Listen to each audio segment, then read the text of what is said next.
Salam sedama, salam dari saya, Namo Buddhaya. Kadang orang banyak yang bertanya, untuk apa sih mendengarkan Dhamma? Untuk apa mendengarkan Dhamma yang diulang-ulang terus? Atau apa sih manfaat daripada mendengarkan Dhamma? Di sini saya akan menerangkan 5 manfaat daripada mendengarkan Dhamma. Yang pertama adalah seseorang yang mendengarkan Dhamma akan menjadi tahu dari yang tidak tahu. Sehingga seseorang akan timbul rasa penasaran untuk mencari tahu tentang apa sih itu Dhamma. Yang kedua adalah seseorang akan menjadi jelas apa yang sebelumnya tidak jelas. Dengan menerangkan Dhamma yang baik, terstruktur, dan lengkap, seseorang akan menjadi jelas beserta alasan-alasannya. Apabila menerangkan dari Tipitaka, kata-kata, tika, dan kitab-kitab pengantar lainnya, seseorang akan menjadi jelas seluk-beluk daripada Dhamma beserta alasan-alasannya, moral itu ataupun pelatihan itu bagaimana harus dilaksanakan. Yang ketiga, seseorang tidak akan menjadi ragu dalam mendengarkan Dhamma. Seorang yang dulunya ragu, tidak tahu atau tidak mantap dalam melaksanakan suatu kebajikan, seseorang pada akhirnya akan menjadi mantap karena pengetahuannya bertambah dan alasan-alasan untuk melaksanakannya menjadi jelas. Setelah setelah tidak ragu, seseorang tentu akan menimbulkan pengertian yang benar. Pengertian benar dalam melaksanakan suatu kebajikan ataupun berlatih. Dan yang terakhir, seseorang bisa menjadi tenang, bahagia, dan bebas dari kilesa penderitaan yang sedang dialaminya, hanya karena mendengarkan Dhamma. Oleh karena itu, Dhamma yang diulang terus bisa mengikis kilesa dan penderitaan yang sering kita temui dalam kehidupan kita. Yang kadang kilesa dan penderitaan sering muncul dalam kehidupan kita. Tapi jika kita terus mengulang Dhamma, maka kita akan terbiasa menghadapi kehidupan-kehidupan ini. Selain itu, dengan mengulang, seseorang bisa hafal dan tertanam dalam kepribadian agar menjadi diri yang lebih baik. Itulah manfaat-manfaat daripada mendengarkan Dhamma.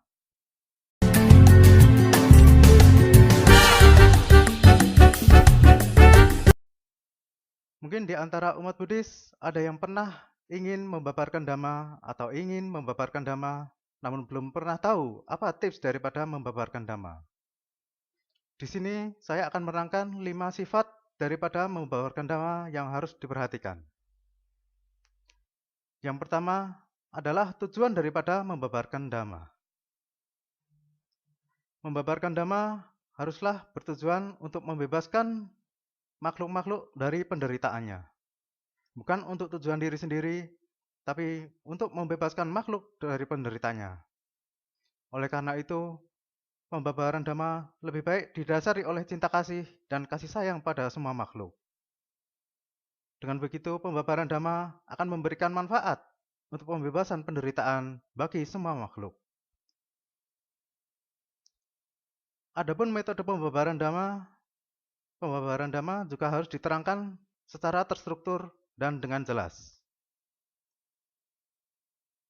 Pembabaran Dhamma lebih baik diawali dengan pendahuluan, kemudian isi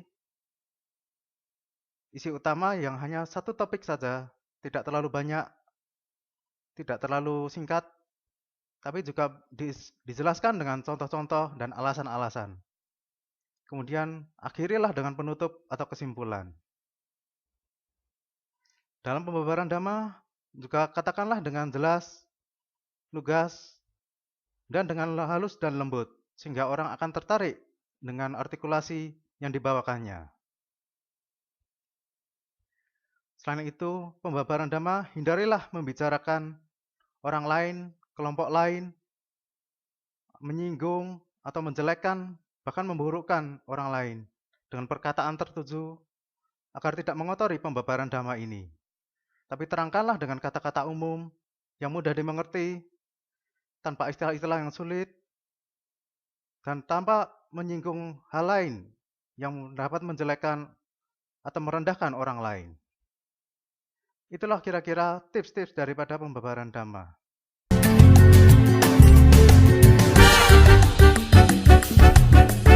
Mungkin di antara teman-teman sedama ada yang malas bermeditasi, sulit bermeditasi, atau bahkan jarang bermeditasi, atau malas bermeditasi, atau mungkin lupa bermeditasi.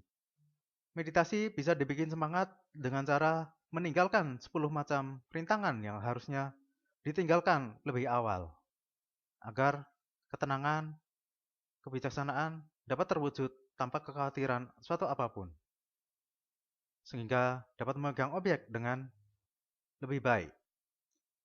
10 rintangan itu saya bagi menjadi beberapa kelompok bagian. Yang pertama adalah yang paling dekat dengan kita, yaitu family, keluarga, saudara, anak, istri, suami, ataupun keluarga-keluarga lainnya yang dekat dengan kita. Juga tentang tempat tinggal.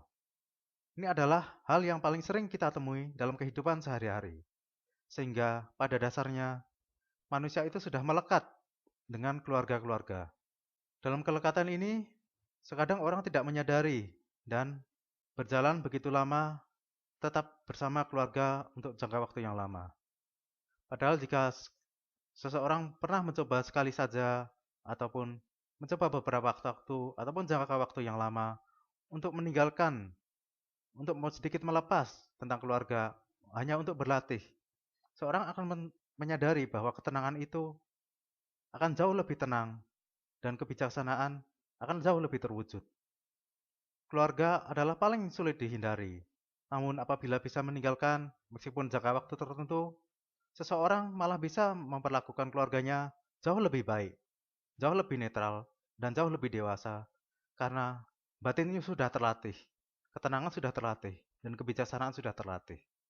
Jadi tidak perlu khawatir akan kehilangan ataupun jauh dari keluarga. Begitu juga dengan tempat tinggal yang sering kita tempati. Apabila seseorang pernah mencoba untuk meninggalkan tempat, entah untuk berlatih di tempat lain, dan tidak melekati tempat itu, tentu akan timbul ketenangan dan kebijaksanaan. Kemudian kelompok yang kedua adalah berkaitan dengan pekerjaan, mitra, ataupun pekerja, ataupun penghasilan. Nah, di sini segala yang berkaitan dengan penghasilan, pekerjaan untuk kebutuhan hidup, alangkah baiknya dicukupi terlebih dahulu sebelum berlatih. Sebelum berlatih, alangkah baiknya delegasikanlah pekerjaan, meminta izinlah kepada mitra untuk refresh pada pekerjaannya, pada bisnisnya, sehingga kebutuhan tetap tercukupi, namun berlatih juga bisa tercukupi.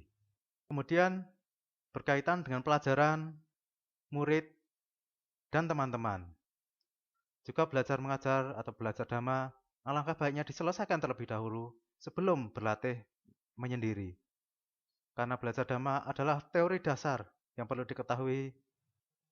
Namun jika belajar dhamma masih terlalu dipikirkan, maka akan sangat mengganggu dalam berlatih ketenangan dan kebijaksanaan. Kemudian berkaitan dengan berpergian. Berpergian sangat mengganggu apabila diiringi dengan berlatih. Alangkah baiknya berlatih tidak diiringi dengan berpergian atau sambil berpergian. Di samping bahaya-bahaya yang mengancam, tentu berpergian tidak menimbulkan konsentrasi pada satu objek.